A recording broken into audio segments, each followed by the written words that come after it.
Hi, good morning, class 7. How is class 7 doing? I guess you all are doing good, so not a problem. Taking care of yourselves, eating properly, sleeping properly, full of energy, practicing your taekwondo, and having a lot of fun, and studies as well. So, great. Pandemic is also not going great. It's again lockdown. Today is the 16th of July. Started from today only till 31st. I don't know what's going to happen, but hope for the best, everything will be fine. So we are at the Pillars of Democracy, page 208. Okay.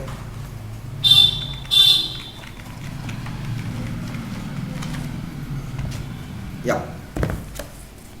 So I am going to read today Accommodation of Differences, Disciplined Citizens.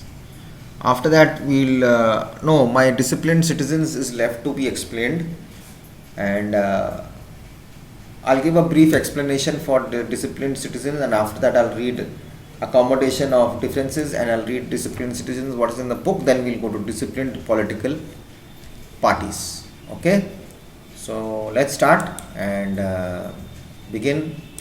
What is discipline?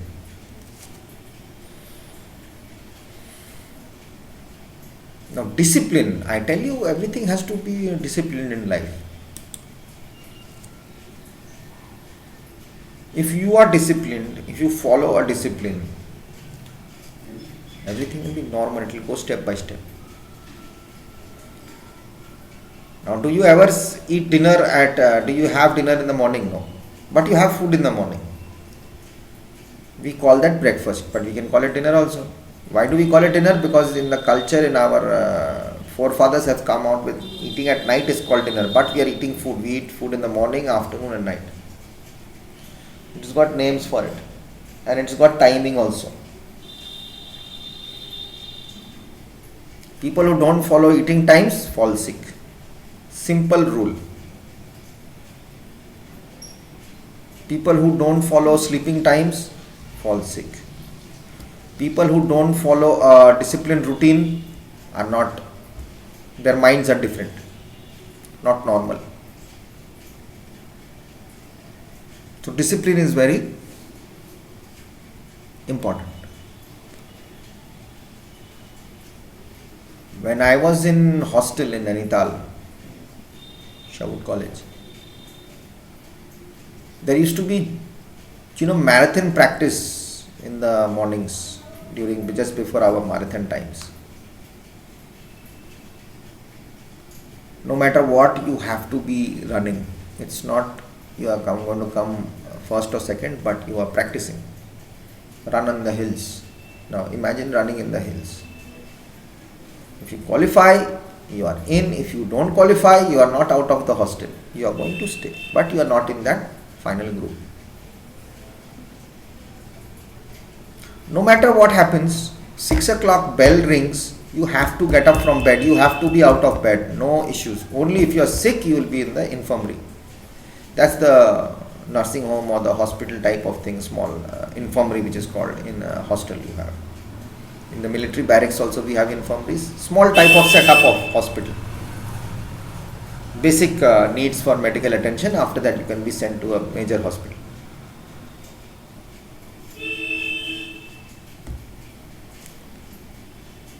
No matter what happens, breakfast time bell rings, you have to be in the dining hall. If it's 15 minutes breakfast, you will have to finish your breakfast within 15 minutes and be ready. The bell goes, you are out to your class. Games you have to play. No other rule that you're going to sit down quiet. You have to play whatever you like, because that's a games period. Disciplined life. Get up in the morning, make your own bed, get your bed sheet ready, put the counterpane ready on your bed, settle your bed, get ready, put your clothes for washing in the laundry bag. The people will come, the staff will come and take your bag, and it will be sent for laundry. By the time you come back to your bed, again your clothes are there, ironed and kept on your bed, it's ready. as per roll number wise, all beds, because your clothes have got all roll numbers, so they get ironed and they're all on your bed. That staff does for you. While you're eating, people are there to serve you, you are eating food. So why won't you be disciplined? There is TV time, you have to watch TVs. There is movie time, you have to watch a movie. Swimming time, you have to swim. If you don't know swimming, they'll teach you swimming. Okay, this is called a disciplined life.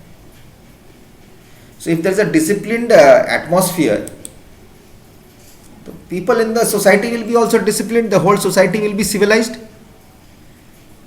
Right? Now you come out from your gate, eating ice cream, throw the stick from the window. Goes and one person is walking, falls on there. What happened? He starts shouting. You run from the window. By chance, your mother goes to the window, hearing that someone is shouting, and you haven't told your mother what the scene has happened. That man abuses your mother. You don't know how to take care of your people. You're throwing shit from top and all that you're doing. He starts abusing filthy language. Your mother is surprised. She doesn't understand what's happened. That person is also being uncivilized. You have been also uncivilized, and the poor person, your mother, faces the full tantrums, which is not good. You could have told that man, sorry uncle, by chance I was eating, it fell. Come on, finish, I'm very sorry. Done. But you are not supposed to throw anything out of the window. You have a dustbin at home.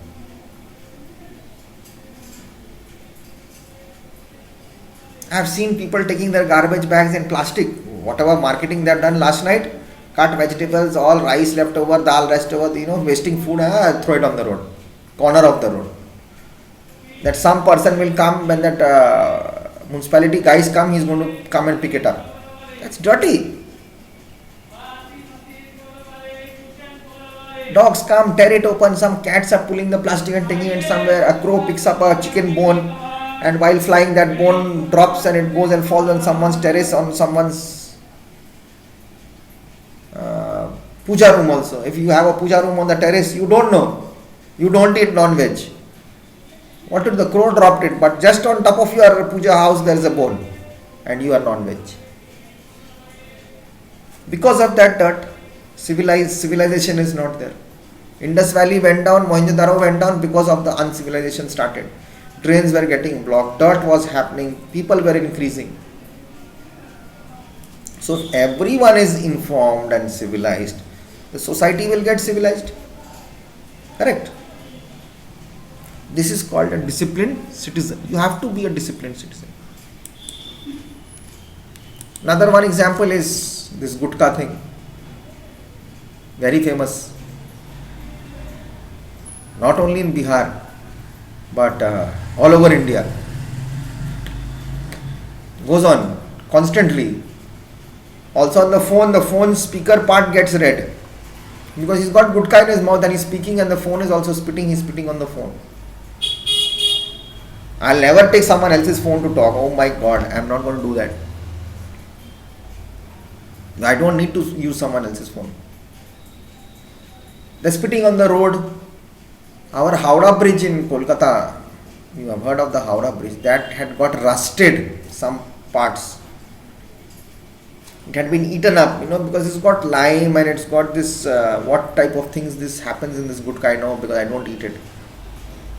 There's constant people spitting at the pillars, the beams, the bars of Howrah Bridge, and they were eaten up, they were getting rusted, which is affecting the bridge. So much of load goes up and down. Last they barricaded those places and it's blocked now, and you cannot spit on Howrah Bridge. And there's another bridge, Vidyasagar Setu, the second Howrah. Oh, you can't stop there also. If you stop, there will be a fine. Civilized people. Everywhere. Wherever I go, I see this gutka issue going on. Walls are being dirty, corners are dirty. People don't use that. I don't know, you are eating the gutka, eat it. It's your spit. You spit it in a plastic packet or keep it in a packet and go around with it. If you can go around with your gutka, go around with your spit also. Why throw it on the road? Civilization. But this is our culture. What can we do? I alone cannot change it. But I can be safe, I will not do it. I can educate some other people not to do it. What do they do in a bus? Have you seen in a Volvo bus in Kolkata? I don't know, it must be happening in Bihar. I don't know. Bihar, I have seen some glasses also broken in AC buses. We have got Volvo buses. People take packets to spit, but they'll not stop eating gutka. Keep on spitting in those packets. The conductors also in the bus, because you can't open a window. It's all sealed. You cannot open it. And a Volvo bus, if you have a crack in the window, that Volvo bus, if there's a hole in the glass or something, the AC also won't work. That bus will not run properly. The engine is at the back of the bus. We have engines in the front, but the Volvos have engines at the back. And full AC, you have to have the AC on, otherwise in winter or in summer. It's on, you have many systems, this is auto, you can control the temperature, everything. Volvo buses. But people will not stop spitting for long routes. Suppose they are traveling for 180 kilometers, one stoppage will be there for a tiffin break or something. There are sometimes 180 kilometers non-stop. It goes in 2 hours, 10 minutes, 180 kilometers it will cross. From my place to Kolkata, when I have travelled from my hometown by Volvo, they take 2 hours. So within that time they are spitting in the bag. I'll come back in the next video.